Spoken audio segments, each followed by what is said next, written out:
Jadi dengan memperkenalkan apa namanya sektor gitu, jadi medan magnetnya bervariasi terhadap sudut polar itu, sudut azimut. Itu kita bisa meningkatkan, memunculkan focusing arah Z.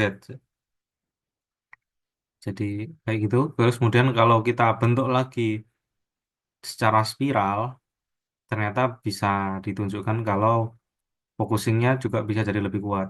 Kurang lebih tambahannya kayak gini ya. Ini tanpa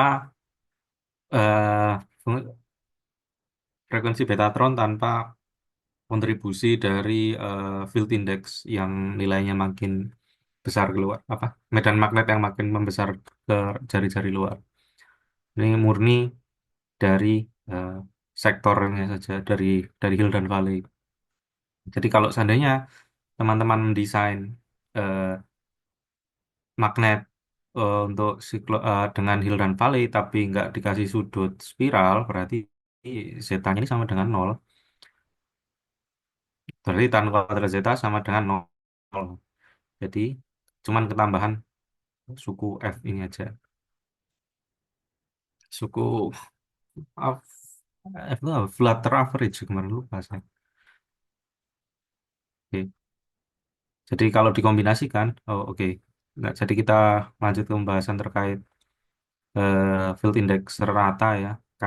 Sebelumnya kita itu definisinya itu field index itu seperti ini, tapi DR di sini yang digunakan itu sebetulnya adalah kelengkungan dari lintasan eh, berkas ya. Dan jadi kayak gini kan. Ini misalnya tengahnya. Nah, kebetulan kelengkungan di sini itu pusatnya sama dengan jari-jari koordinat. Jadi kita bisa pakai R sebagai kelengkungan lintasan atau jejari kelengkungan lintasan ya. Dan juga bisa juga dipakai sebagai kebetulan sama dengan apa namanya posisi radial dari pusat.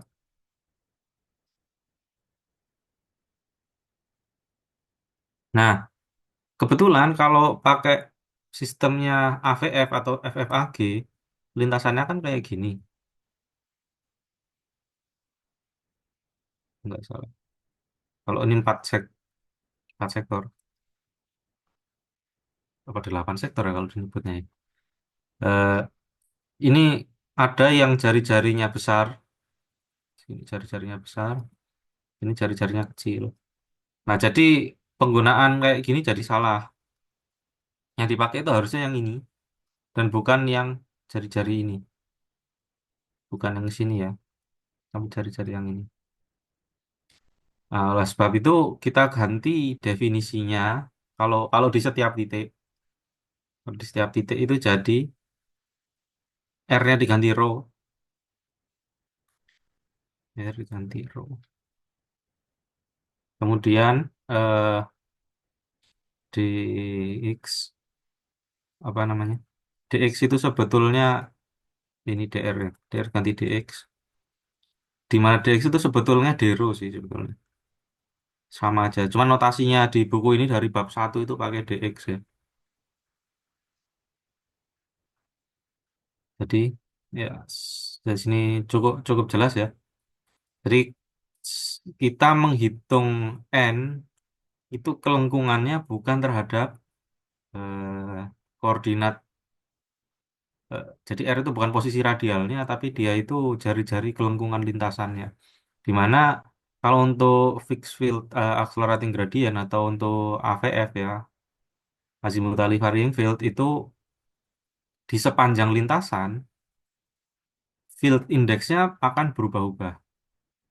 Nggak kayak sebelumnya kalau di siklotron yang weak focusing, itu di sepanjang lintasan, selama kita nggak kasih pemercepatan dari RF cavity ya, nggak ada pemercepatan, nggak kita kasih tegangan gitu. Eh, maka di sepanjang lintasan field index-nya sama. Nah, kalau di sini di lingkaran, maksudnya lintasan itu di lingkaran hitam ini. Nah, tapi kalau untuk AVF itu di sepanjang lintasan field indexnya beda. Nah, karena itu kita nggak bisa pakai definisi yang sama. Kita update definisinya sebagai berikut. Jadi jadi kita definisikan suatu panjang L gitu ya. L itu keliling totalnya tadi. Kalau bentuknya kayak gini. Nah, ini kelilingnya L. Nah, kita definisikan suatu R yang nggak mesti terkait dengan apa namanya jari-jari sesungguhnya ya, tapi kita bikin R itu sesuatu yang memenuhi relasi ini. Jadi apa namanya? Apapun R itu ya gampangnya dia adalah panjang lintasan dibagi 2 pi gitu aja lah.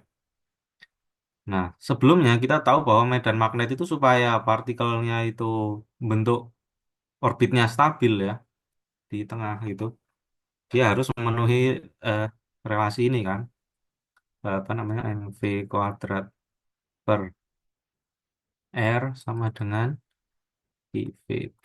Nah, ini R-nya sebelumnya kebetulan sama dengan posisi radial. Nah, sekarang R-nya udah bukan posisi radial lagi, tapi kelengkungannya sendiri. Jadi kayak di sini R yang dipakai adalah ini. Jadi dia melingkar di jari-jari ini.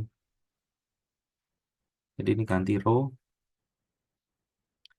B-nya coret. Jadi kita dapat relasi bahwa B itu harus sama dengan eh, M. Ini benar ya. MV per kilo.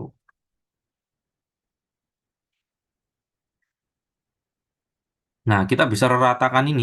eh, Jadi yang kita inginkan bukan ini karena row-nya itu di sepanjang lintasan itu nilainya beda-beda, jadi kurang praktis ya. Jadi kita pengen eh, nilai yang hanya bergantung pada jari-jari aja, nggak tergantung pada sudut azimut gitu. Ini kan tergantung pada sudut azimut.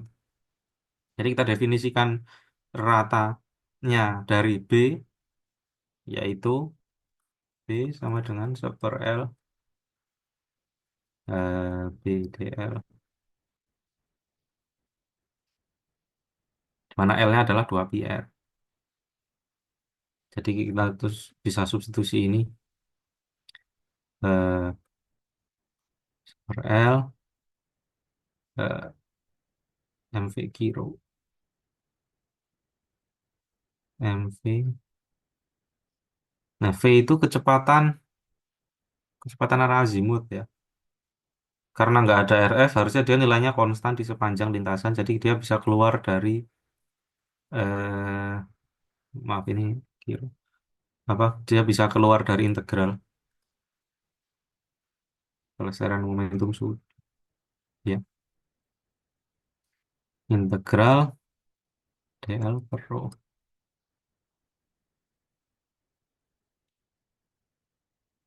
Nah, relasinya itu dl kita bisa lihat ya, meskipun ini rho-nya berubah-ubah, tapi intinya dl di sini ini sudutnya d theta. Dl sama dengan rho d theta. Jadi eh, jadi ini sama dengan mv per IL gral ini rho d theta, d theta. D theta-nya dari 0 sampai 2 pi ya. Dan 0 sampai 2 sama dengan 2 pi mv per GL. L per 2 pi itu R ya. Jadi ini sama dengan mv per IL. Jadi bedanya dari sebelumnya kita ini ganti ke definisi baru yaitu rata B sama dengan mv. Nah, masalahnya R itu sebetulnya kita nggak tahu juga nilainya ya sebetulnya. Cuman ah, paling nggak kita tahu bahwa kalau di awal itu dia pasti nilainya nol gitu aja. Jadi kalau katakanlah posisi row-nya itu sekian, misalnya 10 gitu, 10 inci, dua, misal berapa ya, 30 cm misalnya gitu. R-nya belum tentu sama nilainya gitu. Ya, jadi umumnya kita nggak tahu. Nah, tapi paling nggak kalau kita nanti mau ngitung integral dari situ, kita tahu bahwa awalnya kalau rho sama dengan nol ya, R-nya juga sama dengan nol. Dari awal titik titik di sini, R-nya juga sama dengan nol. Ya, sifatnya paling nggak kayak gitu. Ya, ada yang mau ditanyakan dulu? Kayaknya enggak ya. Nah, terus apa namanya? Sebelumnya juga definisi relasi momentum dengan apa medan magnet dan jari-jari bisa dilihat seperti ini ya. Nah, tinggal diganti aja. Jadi apa rata B dikalikan suatu R parameter. Oke. Nah, terus kalau sebelumnya definisinya N itu berubah terhadap jari-jari yang kebetulan jari-jarinya itu adalah posisi radial dari partikel, sekarang diganti. Kita harapannya relasinya itu kayak kayak gini ya. Jadi ini adalah nilai medan magnet rata di R baru. Ini kita adalah nilai medan magnet rata di titik yang kita tinjau di suatu nilai R yang kita sudah ketahui sebelumnya. Relasinya kayak gini. Dengan K itu kita sebut sebagai field index rata atau average field index.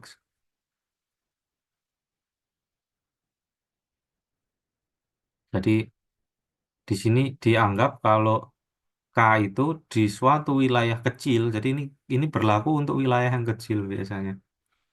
Itu kita anggap nilainya konstan. Dan nggak mesti konstan ya. Kalau kita ambil wilayahnya besar dari tengah sampai keluar, biasanya K itu berubah, apa namanya nggak konstan. Tapi kalau wilayah yang kita ambil kecil, kita bisa anggap dia nilainya konstan. Oke. Nah, terus ada juga beda dengan sebelumnya. Kalau sebelumnya ada tanda negatif di depan, kayak gini. Dari definisi ini, tandanya nggak jadi negatif, tapi positif. Jadi yang tadi sebelumnya rumus N itu bentuknya kayak gini, N itu field index ya. Eh, berarti ingat ya ini untuk wilayah wilayah yang kecil. Maksudnya kita nggak bisa bandingkan dua titik yang sangat berbeda jauh itu harus berdekatan. Nah kalau K nggak pakai minus langsung R rata B.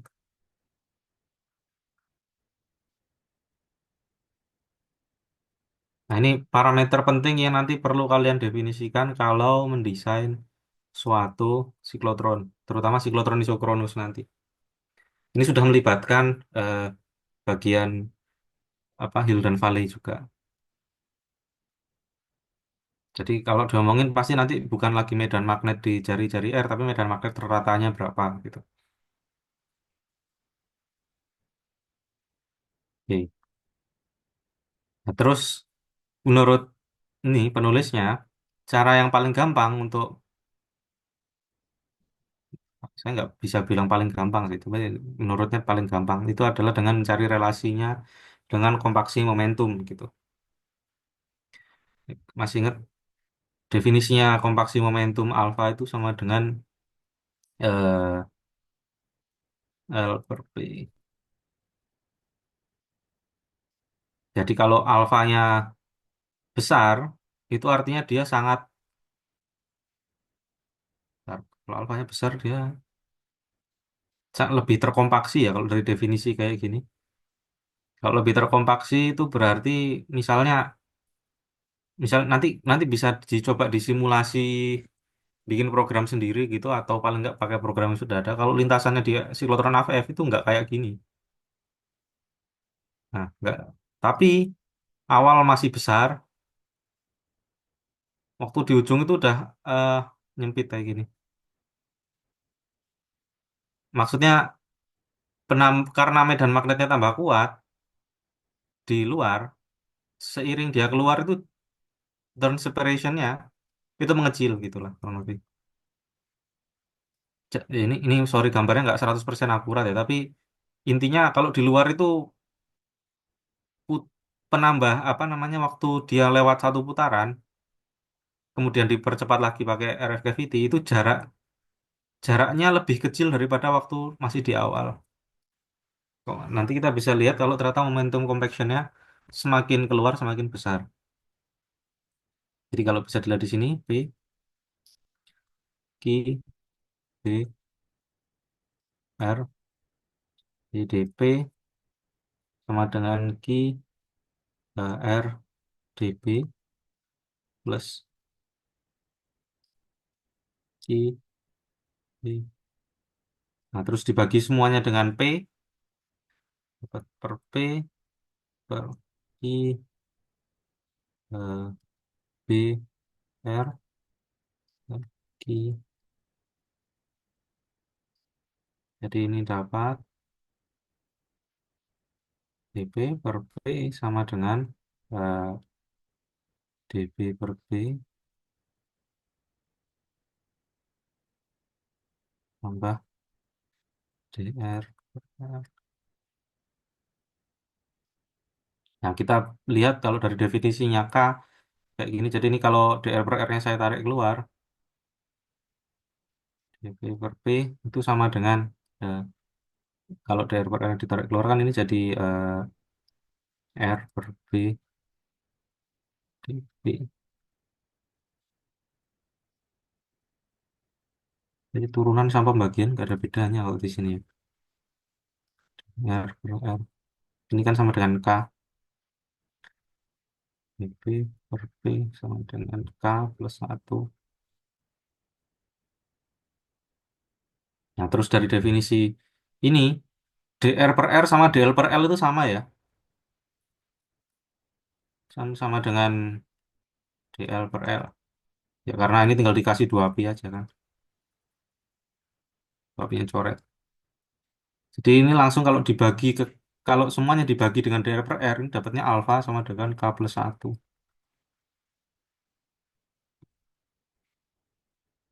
Hmm. Jadi lihat ya, alfa sama dengan K plus 1. Alias K sama dengan alfa plus 1. Jadi kalau udah tahu alfanya, kita bisa tahu K. Tapi kita nggak tahu alfa biasanya ya.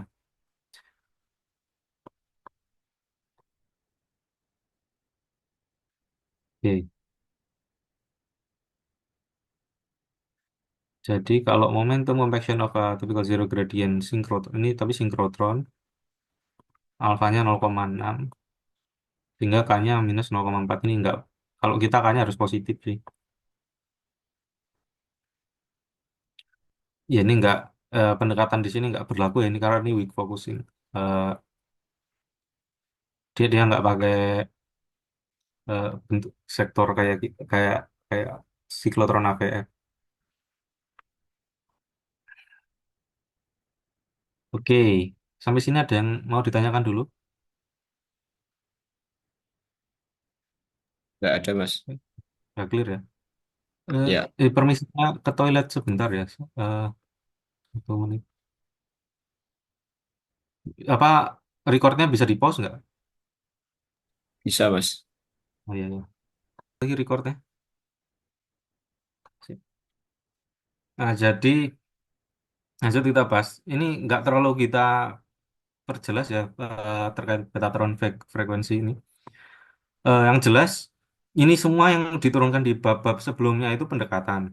Jadi dia nggak bisa ada sudah kita coba hitung sendiri ya itu semuanya kan pendekatan ya. Jadi ada banyak suku-suku lain lah yang masih belum dihitung sebetulnya. Tapi kita harapkan itu kontribusinya lebih kecil daripada suku-suku awal. Nah, terkait bagian radial itu nggak berbeda dengan weak focusing. Dan kebetulan karena field indexnya positif ya, average field indexnya positif, otomatis ini stabil gitu. Pasti ya karena kita sudah tahu kalau dari bab 2 ya, kalau medan magnetnya membesar keluar, semakin jari-jari yang besar, medan magnet arah Z-nya itu juga makin besar, maka dia secara radial itu stabil. Nah, kalau bagian ini, bagian aksial, bagian Z, itu kita lihat kalau nggak ada Thomas focusing, otomatis dia kan eh, minus ya. Jadi frekuensinya itu imajiner, artinya dia nggak stabil. Nah, karena ada ditambahnya suku ini, maka ternyata bisa dikompensasi sedemikian rupa sehingga ini positif, ini juga positif. Nah, terus sekali lagi keunggulannya apa dibandingkan dengan weak focusing? Nah, karena kalau di weak focusing itu otomatis kan eh, medan magnetnya supaya bisa stabil ya, apa namanya, bisa berkas partikelnya itu bisa stabil itu kan harus makin melemah keluar.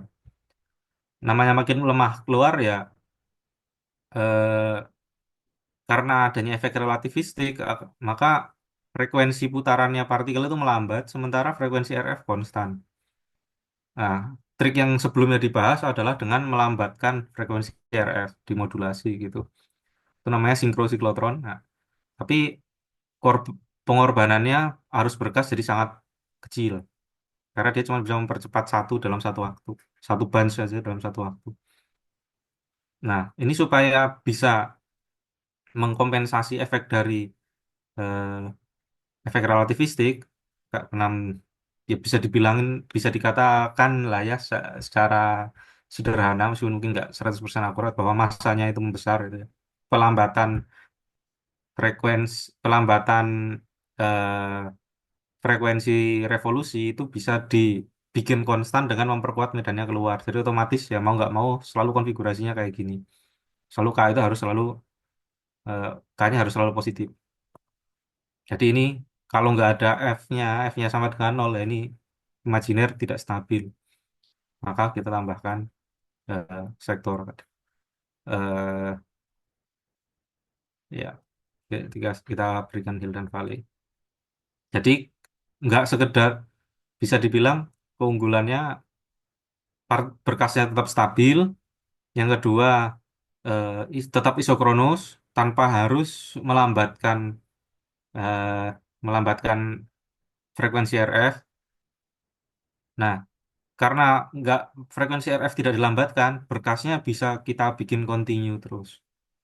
Jadi keunggulannya, jadi ini salah satu kelebihannya dari isochronous cyclotron ya. Oke. Nah, kita masuk ke pembahasan terkait isochronous cyclotron.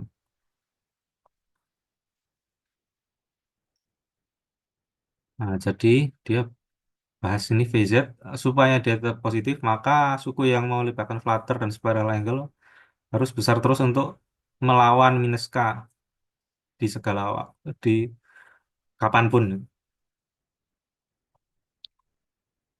Nah, jadi kelebihan yang pertama, mungkin kalau kalian nanti nulis skripsi ya, ini bisa jadi kalimat dan diparafrase itu.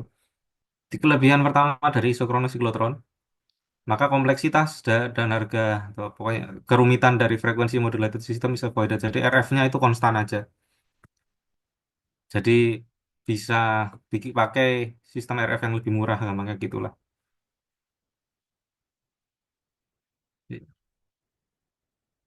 Kemudian substantially greater energy become practical. Jadi karena dia medan kan jari-jari partikel terkait dengan energi, jari-jari terkait dengan medan magnet terkait dengan energi partikel itu kalau kalau dia semakin di luar semakin kuat, jari-jarinya bisa lebih terbatas gitu. Kalau pakai sinkrosikloton kalau melemah, kalau jari kalau lemahnya sampai kecil banget kan berarti eh, gampangnya untuk energi partikel tertentu jari-jarinya besar sekali gitu. Untuk energi partikel tertentu yang nilainya tinggi, maka jari-jarinya besar. Nah, kalau dengan isokronus bisa lebih kecil, lebih compact lagi itu, tapi tidak tetap terbatas karena sesuatu alasan yang nanti akan dijelaskan. Nah, terus selanjutnya adalah high value karakteristik ya. Jadi maksud high value itu berkasnya bisa continue gitu, nggak kayak di sinkrosikloton, karena kalau sinkrosikloton satu bunch gitu dipercepat sampai selesai keluar, baru dimasukkan satu lagi sampai selesai dan seterusnya sehingga arusnya sangat kecil. Jadi kalau tujuannya itu bukan untuk eksperimen nuklir, misalnya tujuannya itu untuk produksi radioisotop, lebih menguntungkan isokronus siklotron. Ya. Jadi ada dua goal dari suatu desain isokronus siklotron. Jadi terkait RF-nya simple-simple aja. Yang penting tegangan, nah tegangannya juga ternyata nggak harus besar sih. Nanti bisa dijelasin belakang. Eh, jadi bagian RF itu ngikutin dari magnet. Yang lebih penting magnetnya kalau di isokronus siklotron. Jadi setelah kalian selesai definisikan magnet, baru desain bagian RF. Mungkin kalau isi eh, apa namanya sinkrosikloton beda ya, magnetnya lebih sederhana. Jadi yang pertama itu goalnya kalau deskripsi juga gimana untuk mendapatkan rata medan magnet yang nilainya meningkat eh, terhadap jari secara benar ya, secara appropriate. Dan bagaimana cara untuk mempertahankan stabilitas orbit. Jadi nanti simulasinya dua ya. Jadi simulasi pertama magnet terus diukur medan magnetnya eh, terhadap jari-jari kayak gimana. Yang kedua simulasi berkas untuk melihat yaitu untuk setiap nilai energi dia stabil atau enggak. Nah, terus ada beberapa teknik yang bisa digunakan untuk meningkatkan eh, average field. Ya.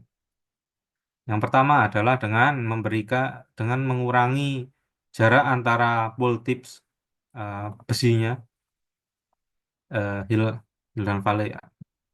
Itu kalau di jarak yang lebih besar maka dia lebih kecil. Jadi mungkin kayak gini gambarnya. Ini kutub utara, kutub selatannya kayak gini. Jadi otomatis kalau kayak gini, medan magnet yang di luar itu lebih lebih besar daripada medan magnet di dalam. Ini jari-jari nol ya. Ini R, ini R, ini sebenarnya R-nya R kecil ya. Ini Z. Nah, ini besinya. Oke. Tapi jujur kalau saya rasa itu kalau masih energinya 13 mega elektron volt, 30 mega elektron volt itu nggak terlalu kerasa. Nanti kalau udah seratusan mega elektron volt baru kerasa sih. Ini sebetulnya kalau nggak pakai sistem isokronus pun ya mestinya masih tetap keluar meskipun akan ada facelift gitu. Mungkin kelebihannya kita bisa desain RF cavity-nya dengan tegangan yang lebih kecil dibandingkan dengan kalau kita pakai weak focusing gitu.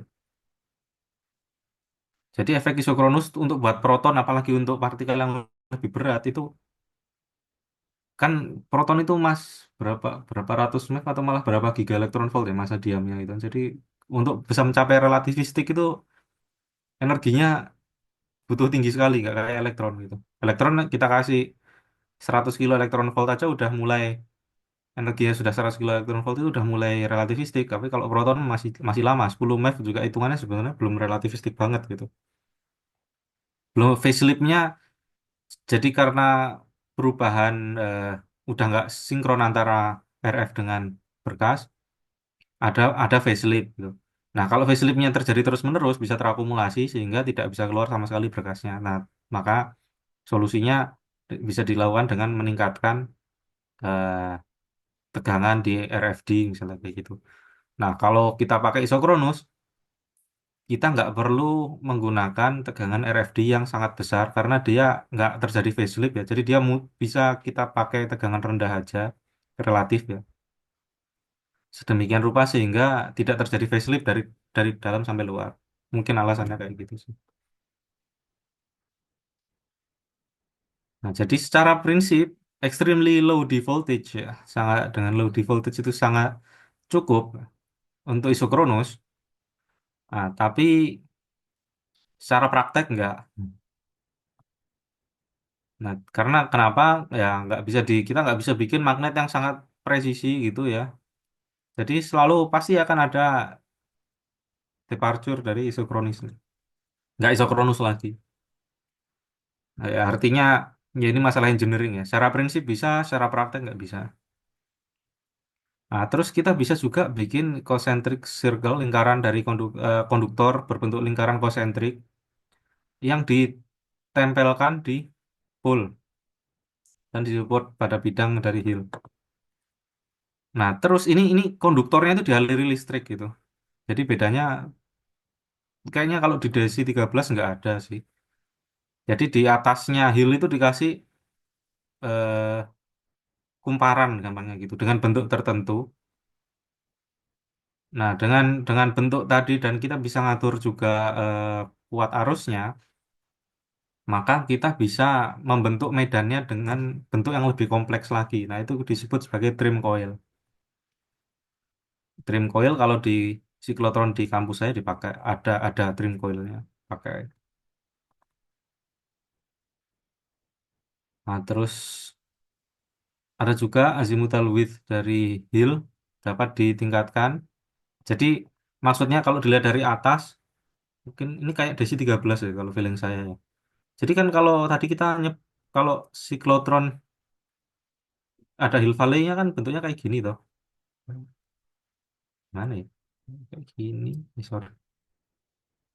Nah, ini kan yang sorry sorry. Gambarnya jelek banget ya. Diajari di buku kan kurang lebih kayak gitu. Set, set, set. Nah, udah kayak gini ya. Ini hill, sorry ini hill, valley, hill, valley, hill, valley, hill, valley misalnya. Nah, kita bisa meningkatkan medan magnetnya itu dengan memperbesar hillnya secara azimut di luar. Jadi kayak gini. Eh, kan, pakai warna lain. Misalnya kayak gini. Jadi valley-nya lebih sempit di luar gitu. Eh, kayak gini ya. Jadi di awal valley-nya lebar, di luar valley-nya sempit. Itu bisa kalau kayak ini terjadi kan secara rata medan magnetnya di luar lebih kuat kan daripada di tengah. Jadi bisa memunculkan isokronus.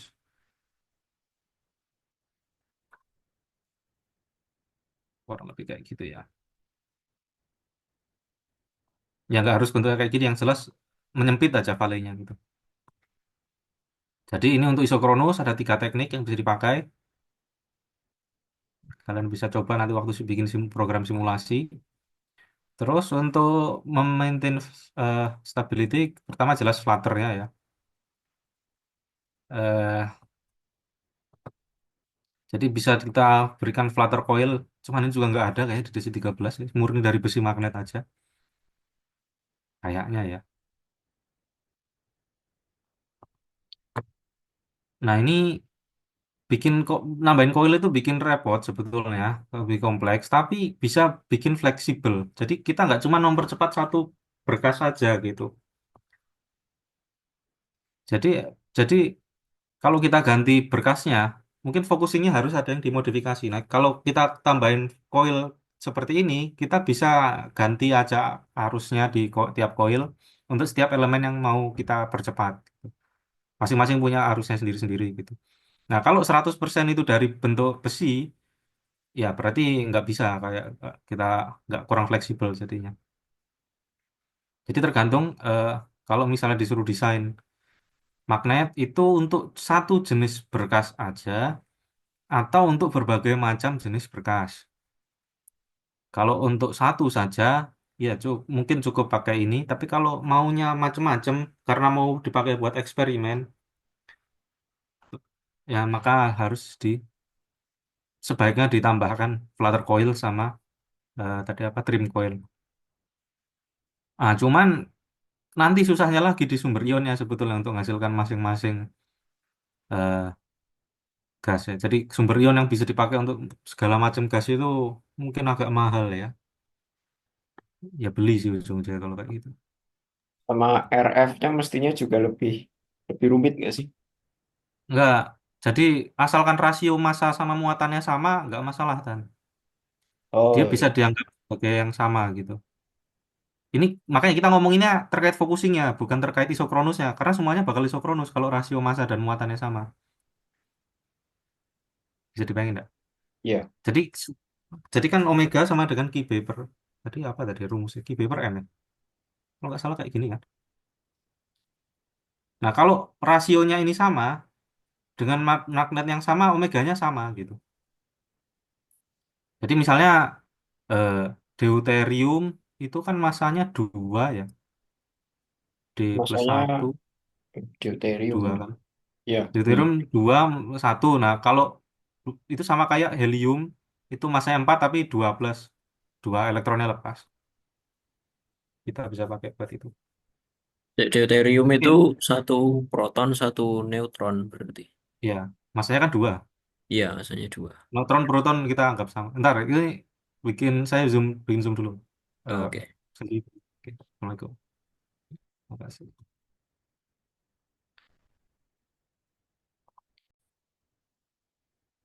Oke, udah kelihatan ya? Kelihatan, Mas. Oke, nah, lanjut yang tadi. Jadi, eh, yang dibahas di sini itu terkait flatternya, karena boleh jadi apa namanya pemfokusannya untuk jenis partikel yang berbeda itu bisa jadi beda. Nah, tapi kalau kalau bagian isokronus bisa jadi sama. Jadi maksudnya, eh, nggak bisa coret. Jadi misalnya kayak deuterium itu kan satu proton, satu neutron ya. Nah, udah nggak ada elektronnya kan, berarti massa I sama dengan satu, massa sama dengan 2.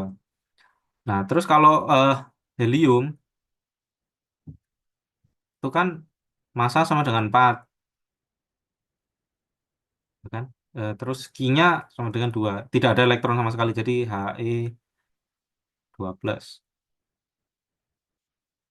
Nah, ini kalau misalnya kalian desain akselerator untuk deuterium, itu bisa dipakai untuk helium juga.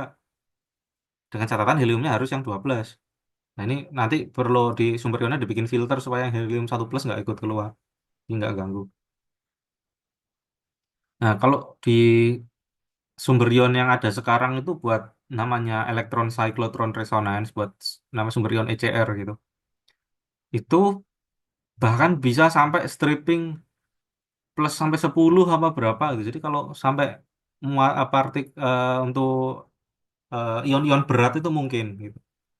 Jadi kalau siklotron yang digunakan untuk eksperimen nuklir, untuk lihat interaksi nuklir gitu ya, kalau kita tumbuhkan ion berat dengan nukleusnya jumlahnya banyak gitu ke suatu target, jangan-jangan nanti interaksinya ada yang beda kalau kita cuma sekedar mempercepat proton aja. Nah, tapi itu kayaknya nggak terlalu menguntungkan kalau untuk produksi radioisotop. Jadi kalau tujuannya untuk produksi radioisotop, yang paling ya ringan-ringan lah ya, mentok-mentok ya juga helium kayaknya sih. Jadi kalau untuk desi 13 itu kan untuk proton. Nah, kalau proton H minus misalnya gitu, itu nggak mungkin digunakan untuk, hampir bukan nggak mungkin ya, susah digunakan untuk ini gitu. Karena ini muatannya 4, jadi muatannya harus Q minus 4 gitu. Q sama dengan minus 4. Kalau kalau kalau mau kalau kita mau mempercepat helium di desi 13. Nah, dapat ionisasi sampai He minus 4 itu kan susah ya. Apa mungkin juga? Jangan-jangan umurnya sangat pendek gitu. Kan sangat nggak stabil kan elektron di helium yang sampai kayak ini. Jadi helium yang ketambahan 4 elektron gitu. Jadi kalau di desi 13 kebetulan cuma bisa digunakan untuk mempercepat proton aja. Atau ya kalau ini kan nggak ada ya, kalau He 4 plus kan nggak mungkin kalau ini. Kalau ini masih mungkin tapi umurnya mungkin sangat pendek. Nah, ada yang mau ditanyakan? Jelas ya. Sudah jelas, Mas. Jelas, Mas. Mas, Jadi tapi mau ya, tanya, ya.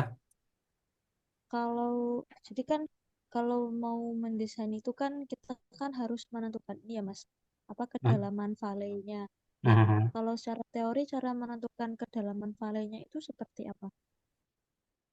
Jadi kalau di sini sih nggak ada cerita terkait itu ya. Itu yang penting, eh, lebih kalau zaman dulu ya. Kalau zaman dulu tuh ngitung manual karena harus karena nggak ada komputer kan. Jadi lebih trial and error sih kalau menurut saya sih. Jadi yang paling penting itu kedalaman valley nanti kan ngaruh ke F. Bisa dilihat di sini. Samaan. Jadi misalnya, nah saya kurang tahu juga ya. Misalnya mulai desain itu dari hill-nya dulu, baru ditambahin, baru dikikir jadi biar muncul valley, atau dari valley dulu ditambahin besi biar jadi hill. Tapi yang jelas, Dari hmm, biasanya, Mas. yang gimana? Kalau yang kalau ceritanya Dari hill pembimbingan ini. dulu, Dari dari hill dulu, oh, oh nanti dari hill baru terus dikikir. di sub. Bisa dilihat di sini cara menentukan F ya, flutter. Definisi flutter. F yang kecil lah, nah F yang kecil. Nah, F yang kecil tingginya ini. Nah, jadi yang penting itu sebetulnya bukan tinggi fisiknya, tapi nanti waktu. Jadi gini ya, gampangnya mungkin ya. Pertama heal dulu kan, terus dikikir. Kerjakan langsung pakai program simulasi, terus diukur medan magnetnya itu rasionya di satu titik, di satu jari-jari. Idealnya jari-jari lintasan sih, tapi sebetulnya sih. Tapi misalnya untuk ini katakanlah pakai jari-jari konstan dulu lah, untuk jari-jari radial yang konstan. Itu dilihat rasio medan magnet maksimum sama minimumnya kayak gimana. Oke. Mungkin ya, kalau mau yang lebih akurat, eh, pertama bikin, jadi memang trial and error sih, nggak bisa langsung dihitung ya kayaknya. Kalau dari sini, nah misalnya kayak gini kan, definisinya F itu kan pakai rata ya, rata kayak gini. Ini kan dapat angka nanti, kamu bisa dapat nilai medan magnet di setiap titik kan dari hasil simulasi. Jadi misalnya pertama dikasih hill, terus dikurangi 10 cm lah misalnya. 10 cm dengan lebar petanya misalnya 45 derajat misalnya ya. Yang paling sederhana 45 derajat misalnya gitu. Nah, terus kan eh dapat distribusi medan magnet tuh. Tapi kita belum bisa menentukan B-nya ini sebetulnya karena ini di rata-ratanya itu nggak dari R yang konstan gitu. Tapi dari lintasan partikel. Jadi setiap dapat hasil medan magnet, di-run dulu simulasi partikel. Jadi dapat dapat medan magnet, di-run simulasi partikel. Nah, kelihatan partikelnya itu ngambil lintasan di mana. Nah, di lintasan tadi kamu rata-rata dapat angka flutter nanti. Nah, terus baru dihitung ke yang lain-lain. Cukup nggak kira-kira flutternya gitu dari persamaan ini. Yang penting itu, tapi ini aproksimasi ya. Sebenarnya kalau udah ada program simulasi berkas, sebenarnya lebih terbantu daripada aproksimasi yang di sini sih. Mana tadi ya? Ah ini, sorry sorry sorry. Dan yang ini. Jadi nanti setelah, jadi ya sekali lagi bikin dulu magnet. Jadi coba ya, mungkin mungkin bisa dicatat. Satu, bikin magnet ya dengan hill.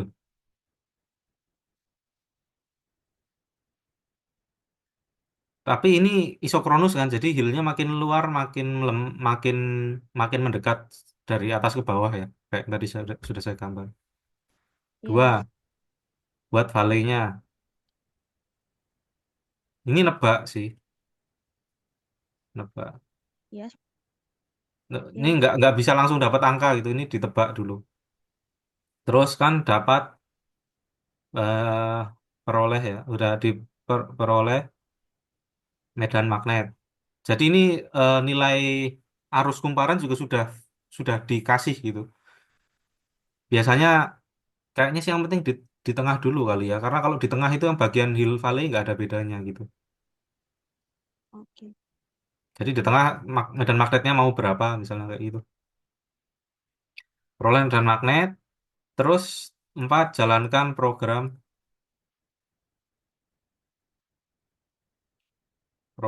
particle tracking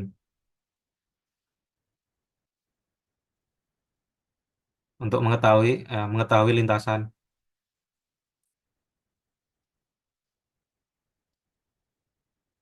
Ini ideal ya. Jadi partikelnya nggak perlu dikasih gangguan, terus taruh pas di tengah di mediannya, bidang-bidang tengahnya gitu. Jadi nggak perlu dikasih gangguan dia wiggle ke arah radial atau arah aksial itu nggak perlu. Energinya dihitung dari kira-kira kalau di posisi sekian medan magnet eh, sekian energinya harus berapa misalnya kayak gitu. Bisa bisa di parameter sweep sih. Jadi nanti kalau misalnya ragu-ragu, jalankan pilih satu titik, jalankan programnya itu dari rentang energi tertentu sampai tertentu, terus cari yang kira-kira bisa dapat lintasan tertutup. Jadi misalnya nih, kan ragu-ragu ya, bentuknya kan kayak gini tuh, atau katakanlah Hilfale sudah ada gitu. Siklotronnya kan kayak gini. Terus kita mau naruh berkasnya di di sini misalnya, kecepatan sini. Nah, kita ragu-ragu kecepatan awal sama dengan berapa. Nah, tapi kan sudah ada angka acuannya tuh kira-kira berapa. Rata-rata dari Hill dan Valley-nya kita kan udah tahu. Jadi kita bisa hitung pakai MV sama dengan IBR ya. Nggak pakai ngerata dulu. Nah, terus dijalankan banyak partikel, masing-masing V-nya itu di sekitar angka acuan kita. Nah, nanti dipilih mana yang bisa close. Jadi kayak gini kan. Nah, ini kalau kayak ini bisa. Nah, jangan-jangan nanti kalau energinya kecepatan terlalu gede, kayak gini. Nah, kalau kecepatannya kayak, kalau nggak close, kecepatannya jangan dipakai. Nah, pilih, pilih, pilih kecepatan yang kira-kira bisa close. Nah, kita tahu lintasan, jadi agak repot memang sih. Terus 5 hitung B sesuai lintasan.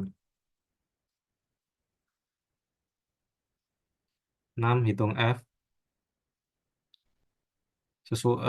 sesuai B.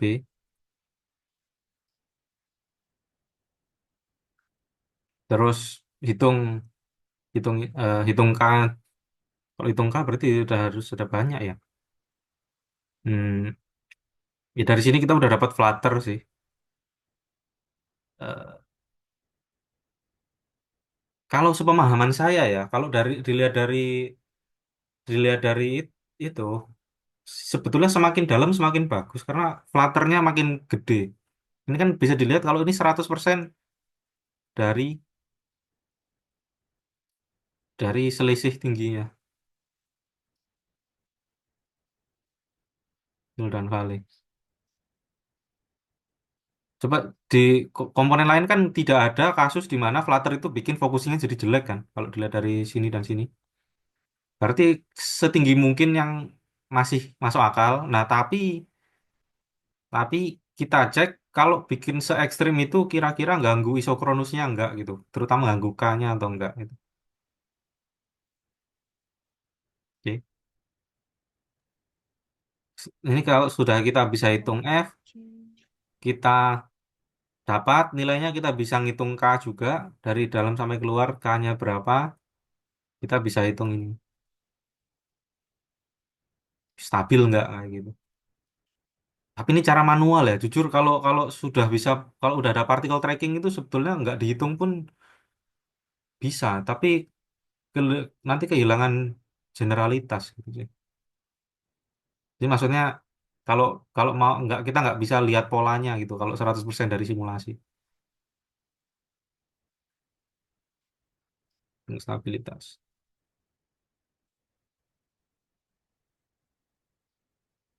Nah, ini dapat satu nilai Vale. Nah, nanti kalau ternyata jelek, ngulanginya dari sini lagi. Kurang lebih kayak gitu ya.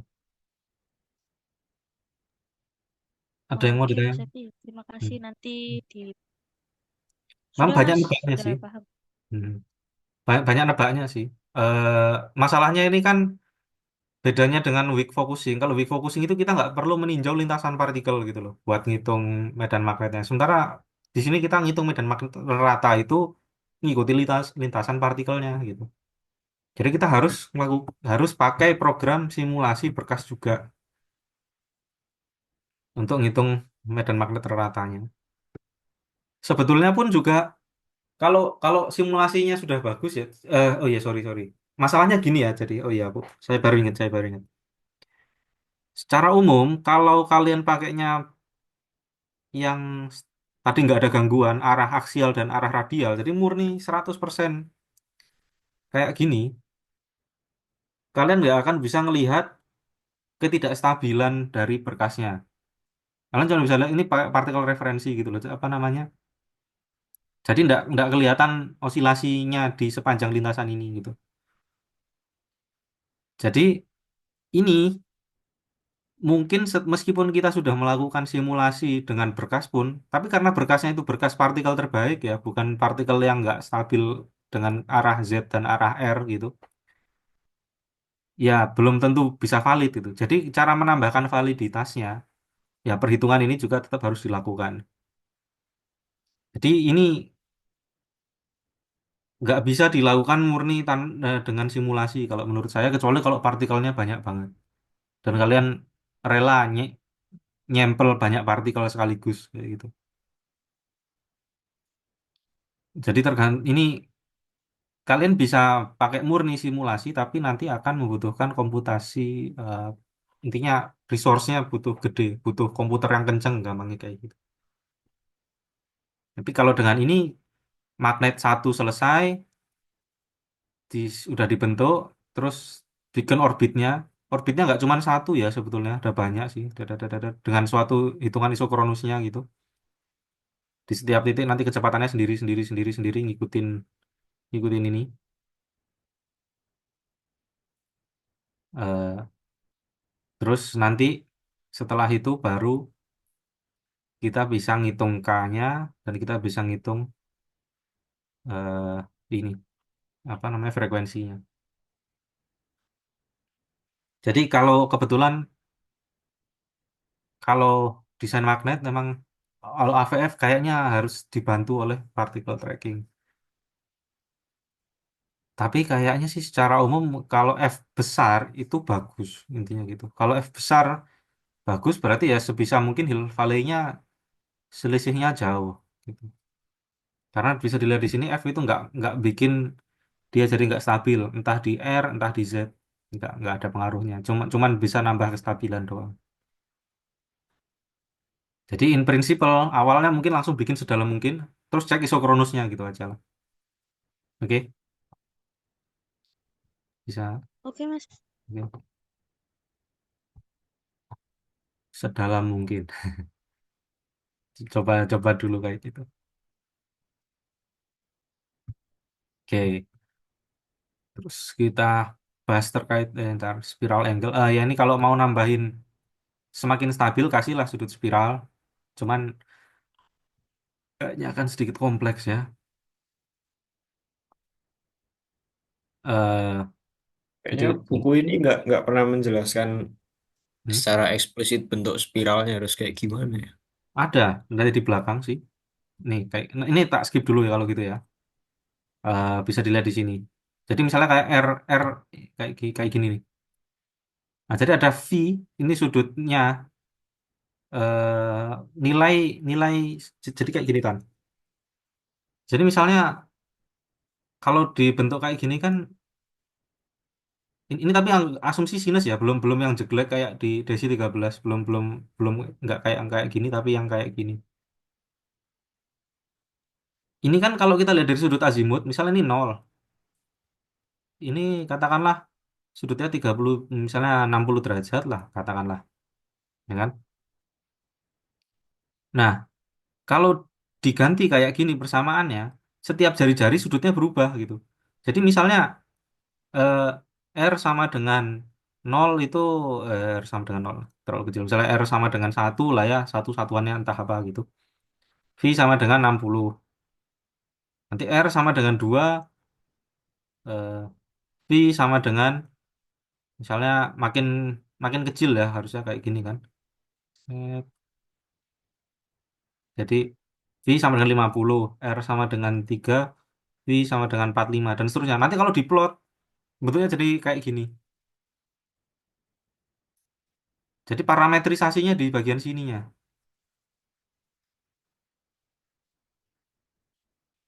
Sebagai contoh yang sudah dibikin orang itu misalnya kayak gini, tan zeta sama dengan mu r. Mu-nya suatu konstanta yang kita berikan.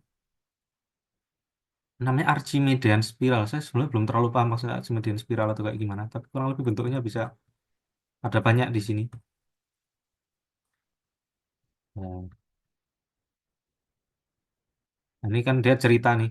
Jadi kalau di halaman 245 nanti kalian bisa baca. Jadi ini pakai Archimedean spiral, terus dia bilang tetanya sama dengan 0,06 R. Konstan ya berarti. Tetanya berubah terhadap R. Nanti jadi spiral. Nanti diplot aja. Ini yang Illinois. Ini Dubna. Archimedean spiral itu R sama dengan B theta kalau di wiki. Ah, iya iya kayak gini berarti. Ah. Ini Illinois ya. Illinois. Ini Dubna. Kalau Illinois nggak cerita ya. Archimedean spiral. Yang nyebutin angka ini sih. Ini juga, Dubna juga Archimedean. Jadi kurang lebih sama lah ya. Nah, jadi bisa dilihat nih. Kalau pakai spiral, jadi stabil banget. Karena stabil, kita nggak perlu, selain karena isokronus ya. Isokronus kita nggak perlu mikirin terkait facelift gitu. Jadi cuma 1D doang loh. Udah 1D cuma 12 kilovolt. Nah, padahal kalau kalau dua kali percepatan berarti kan 24 kan. Sekali putaran nambah 24 kilo elektron volt. Nah, kalau di DC 13 itu kan katakanlah udah jalan 40 gitu ya. 40 sekali putaran jalan jalan 4 kali 160 kilo elektron volt. Gitu aja maksud tuh alat dengan spesifikasi 12 kilo volt untuk 1D itu udah bisa kepakai kalau dia pakai spiral gitu. Jadi dia udah stabil, isokronusnya tercapai, nggak perlu khawatir terjadi facelift, sehingga itu nggak perlu khawatir ada akumulasi, sehingga bahkan dengan tegangan di sekecil ini pun dia bisa keluar. Maksudnya kayak gitu. Ya, ini contoh Archimedean spiral ya. Yang ini kayaknya yang Harwell ini bukan Archimedean. Ada dua macam kalau sebentar.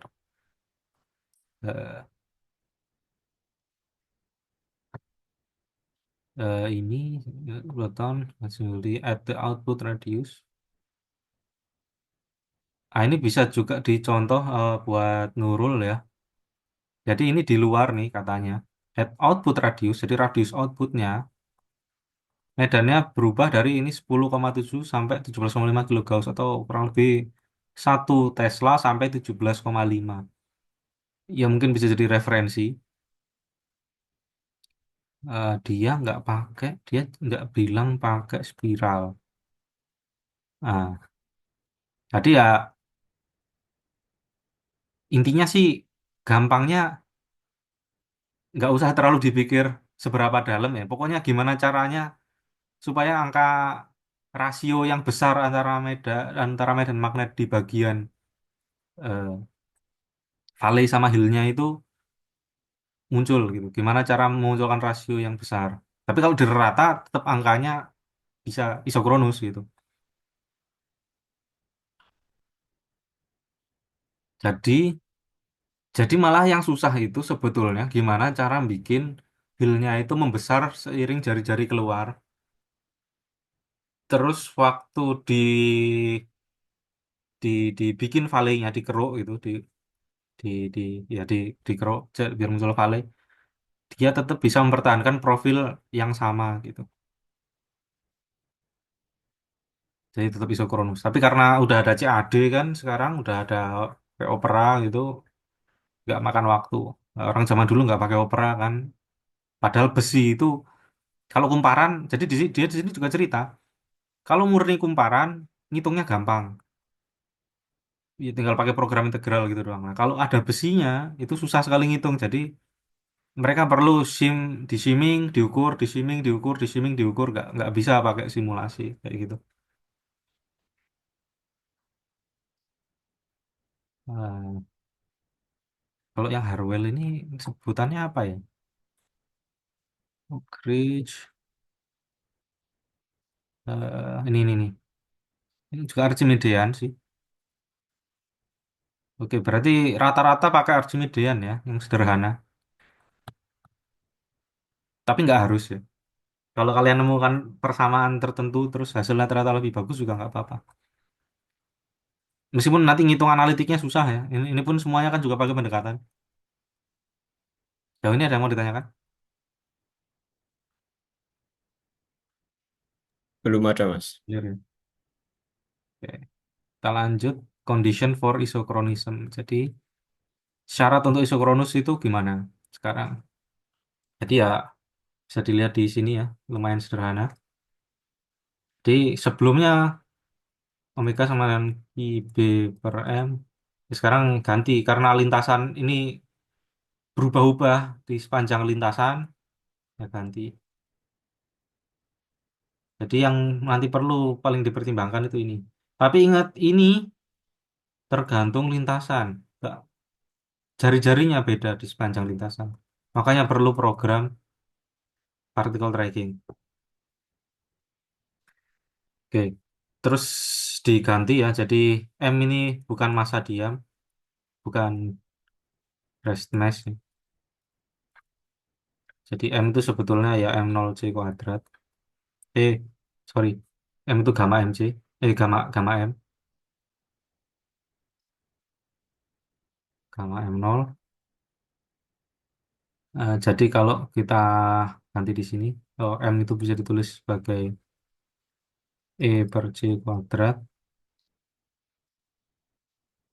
Eh, jadi ini juga E. Jadi kalau biasanya itu kan E sama dengan gamma M0 C². E sama dengan gamma E0.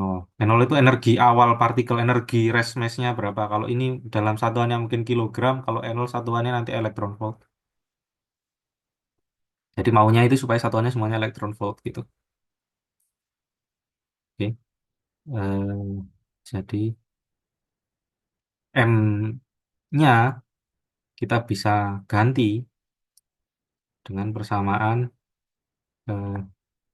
M sama dengan ini dan E sama dengan ini sama dengan gamma E0 C². Jadi kita dapat omega sama dengan eh, IB eh, gamma E0 kali C². Nah ini syarat supaya dia bisa isokronus ya. Ga B karena gamanya nanti makin lama makin membesar seiring partikel semakin berenerginya energinya semakin naik, B juga harus membesar. Nah, terus kita definisikan BC adalah medan magnet di tengah. B sama dengan. Jadi supaya dia bisa fix harus memenuhi aturan ini. Jadi medan magnet harus bertambah kuat proporsional dengan nilai gamma. Nah, kalau di tengah itu ya omeganya konstan ya, karena kita isokronus. I B C C² per N0. Terus, jadi kita cukup kalau mau menentukan omega nggak perlu dari medan rata. Intinya dia tuh mau bilang kalau kita mau ngefixkan omeganya berapa itu hitung di tengah aja. Jadi medan magnet di tengah nilainya berapa, energi awalnya berapa, nah itulah omeganya. Di tengah itu nggak berarti nggak benar-benar di tengah ya. Yang jelas efek relativistik masih lemah banget gitu. Kalau buat kita ya berarti di central region lah mungkin secara secara teknisnya gitu. Oke. Jadi kalau misalnya menentukan omega dari beta di luar, kalau dari medan magnet di luar kan ribet karena ngitungnya rata. Nah kalau kalau dilihat kalau kalau dari tengah, tengah belum ada hill dan valley ya. Kayak tadi misalnya ada contoh yang sektornya kayak gini, kayaknya di DC13 juga kayak gini. Jadi di tengah sini itu belum ada hill dan valley. Jadi nggak perlu pakai medan rata. Nah kalau kan kondisinya kayak gini, otomatis Eh, Badan magnetnya apa? Jari-jarinya sama. Eh, Jari-jari lintasan partikel sama jari-jari eh, koordinatnya sama. Jadi bisa langsung dipakai. Nah, jadi mungkin secara teknis nanti kalau desain magnet tetap pakai sektor tengahnya gini ya. Namanya pakai bump. Jadi kalau nggak salah kayak gini. Seberapa seberapa melengkungnya saya kurang tahu. Jadi nanti kan kita tahu ya kalau di tengah itu kan nggak relativistik. Kalau nggak relativistik berarti kita nggak perlu ngikutin kriteria bahwa makin keluar medan magnet harus makin kuat. Jadi di tengah dibikin kayak gini supaya muncul weak focusing gitu. Jadi di tengah bisa muncul kestabilan aksial dan radial sekaligus. Jadi di awal dikasih lah indeksnya n-nya itu antara 0 dan 1, ya kan? Nah, jadi buat Nurul kalau desain di bagian tengah bisa pakai kayak gini dulu. Nah, baru di luar dikasih Hill dan Valley. Nah, seberapa menonjolnya ini saya kurang tahu ya, tapi kayaknya nggak terlalu besar sih kalau dilihat dari desi 13. Tapi setahu saya dikasih kayak itu supaya di tengah ada kestabilan. Jadi pakai weak focusing dulu, terus beranjak keluar, muncul Hill dan Valley. Nah, enaknya kalau kayak gini, omeganya ditentukannya dari tengah. Jadi hitung aja lintasan di sekitar tengah sini. Nggak perlu ngitung di luar. Kita udah dapat omeganya duluan. Setelah dapat omeganya, oh iya ini pakai E0 ya. Ini pendekatan sih. Ini bukan E0 itu bukan energi kinetik loh, itu energi diam. Jadi tergantung masanya. Jadi jadi bahkan nggak perlu ngitung lintasan berkasnya gitu. Langsung aja didapat nanti omeganya berapa dan itu kita fixkan sampai keluar gitu. Sebenarnya udah nggak masuk akal ya. Kalau pas di tengah ya partikelnya nggak bergerak dong. Nggak ada kayak kayak kayak sentripetalnya kalau kayak gitu. Tapi udah pendekatan ini. Oke, yang sini jelas ya. Jadi kalau desain di bagian yang kayak gini di tengah dikasih bump, jadi muncul weak focusing. Strong focusingnya belakangan. Hill valley-nya belakangan. Oke, jelas ya. Nggak ada Berarti pertanyaan? ya, Jelas? yang tengah itu lebih Hmm? menonjol ya Mas, bukan masuk ke dalam. Gimana gimana? Yang Keluar tengah harus ini dia tuh lebih, harus kayak gini. Kenapa? Kalau kalau bentuknya kayak gini nanti jadi strong. Kalau kayak gini nanti field indexnya kebalik. Nggak aksialnya hilang, aksial stability-nya hilang. oh Kalau kayak gini, maka bentuknya nonjol kayak gini. Bukan bukan bukan kayak gini ya. Kalau kayak gini oh iya ya. kita bisa terapkan weak focusing karena jari-jarinya rendah, efek relativitas belum muncul gitu. Artinya kita bisa pakai desain magnet sederhana di eh, siklotron yang biasa, nggak ada Hill dan Valley gitu di tengah itu. Nah, tapi seberapa ekstrim tonjolannya saya nggak terlalu ngerti sih. Belum belum pernah lihat desainnya langsung, tapi seingat saya ya kalau ukuran pasnya saya kurang tahu, tapi mestinya ada lah nilainya gitu. Atau minimal seminimal minimal mungkin ya rata gitu. Eh, nggak nggak cekung. Kalau cekung nanti nggak stabil bagian aksialnya. Jangan yang kayak gini. Oh iya ya Mas. Ya Mas paham Mas. Nah, sementara kalau kalau di luar kayak cekung nggak apa-apa. Jadi kayak gini kan. Jadi ini kalau ditarik keluar kan ini cekung. Seret. Nah, iya nggak se ekstrim ini sih. Aduh, nggak sampai. Nah, kurang lebih kayak gini lah ya. Kalau cuma 13 MEV, 30 MEV, energi masih rendah. Nah, kurang lebih cekung. Nah, cekung yang di luar sini nggak masalah karena ada Hill dan Valley. Jadi axial stability-nya tetap bisa dipertahankan. Kalau kalau kayak gini. Jadi yang di tengah, karena nggak ada Hill dan Valley di tengah, maka kita bikinnya cembung. Sementara di luar, karena sudah ada Hill dan Valley, kita bikin cekung nggak masalah. Dan cekung juga diperlukan karena supaya mempertahankan isokronus. Oke? Cukup bagian situ. Oh, Oke. Tapi tergantung ya. Tadi ada juga contoh yang nggak ada lingkarannya. Jadi saya juga desain itu intinya suka-suka sih. Tergantung tergantung injeksinya dari mana kayaknya. Kalau injeksi dari tengah banget kayak kita ya perlu. Nah ini contohnya nggak ada tengah-tengahnya tuh. Nih, jadi Oak Ridge nggak ada. Berkeley ada kecil. Nah Colorado mulai gede. Yang di Inggris juga nggak ada. Soalnya siklotron injeksinya belum tentu dari tengah-tengah banget gitu. Sorry. Kalau misalnya di siklotron kita itu kan injeksinya agak miring kan, kalau nggak salah di sekitar sini kan. Sementara ada juga siklotron yang injeksinya dari tengah banget karena dia dari luar gitu misalnya. Jadi bisa dibentuk kayak gini. Dari sejak awal udah langsung dikasih focusing dari Hill dan Valley. Oh iya bisa dilihat di sini ya. Ini itu spiralnya cuma satu sisi loh, yang di Oak Ridge. Di satu sisi dia lurus, satu sisi dia spiral. Jadi nggak harus spiral dua-duanya. Ya pasnya gimana? s- Perhitungan sejauh ini pendekatan semua. Jadi kalau mau ngecek, mending pakai apa namanya program tracking. Nanti nanti dikasih distribusi Z eh, ke V ke arah Z dan V arah arah arah T arah R gitu. Buat lihat apa namanya osilasinya gimana. RF-nya dimatikan. Oke, sebenarnya saya mau menurunkan persamaan ini, tapi udah jam segini. Udah mau habis waktunya. Diskusi aja ya berarti ya.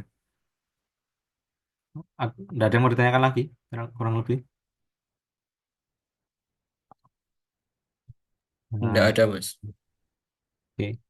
Nah, ini karena kita manfaatkan relasi ini ya. Jadi DB yang tadi kita kan definisikan K pakai DB kan, DBDR kan. Coba makanya. Ini kan DBDR ya, DBDR. Nah, kita lihat bahwa B itu terkait dengan BC yang konstan gitu, dikalikan suatu faktor gamma, faktor relativistik. Jadi kita bisa pakai relasi ini, BC-nya konstan. Nah, kita bisa definisikan ulang bahwa K itu terkait dengan gammanya. Terhadap R. Oke, kita juga bisa ngitung B terhadap R, tapi kita nggak tahu R-nya juga berapa ya. Oke, nah jadi kemudian di sini ini saya jelasin aja, mungkin minggu depan saya turunkan. Kita bisa ngitung relasi eh, gamma dengan R. Kita pengen tahu kalau R yang besar, gamanya yang besarnya gimana. Nah, dengan substitusi biasa, kita bisa dapat relasi seperti ini. Jadi kita dapat relasi ini kayaknya udah pernah dapat ya. Oke, kalau disubstitusi dapat ke atas dapat kayak ini. Jadi ini relasi dari gamma dan R. Ya intinya semakin besar gamma, jari-jarinya harus semakin besar untuk mempertahankan isokronus. Lagi-lagi. Sehingga K-nya harus memenuhi relasi ini. Nah ini mungkin relasi yang bisa dipakai di setiap titik. Jadi kalian langsung terapkan isokronus dari awal sehingga sedemikian rupa sehingga output apapun yang kalian dapat pasti isokronus itu. Jadi kan lintasannya kayak gini ya. Makin keluar makin gamanya kan makin besar. Betanya makin besar nih. Beta sama dengan V per C. Dan keluar kan kecepatannya makin besar. Nah, kalian bisa mengira-ngira K-nya itu nilainya berapa. Dan K-nya bisa nanti dimasukkan buat ngitung PZ kuadrat. Jadi gampangnya, kita bisa langsung menerapkan isokronus pakai relasi ini gitu. Otomatis gitu. Sehingga nanti dapat K-nya berapa, sehingga kita bisa langsung bentuk besi magnetnya kayak gimana. Oke, ini waktunya udah habis. Mungkin sampai itu dulu. Kalau nggak ada pertanyaan, saya tutup ya. Nggak ada pertanyaan? Nggak ada, Mas. Oke, ya udah kalau gitu ditutup dulu. Terima kasih. Assalamualaikum warahmatullahi wabarakatuh. Waalaikumsalam warahmatullahi wabarakatuh. Makasih banyak, Sama. Mas Alfi. Terima kasih Sama-sama. Mas Yofi.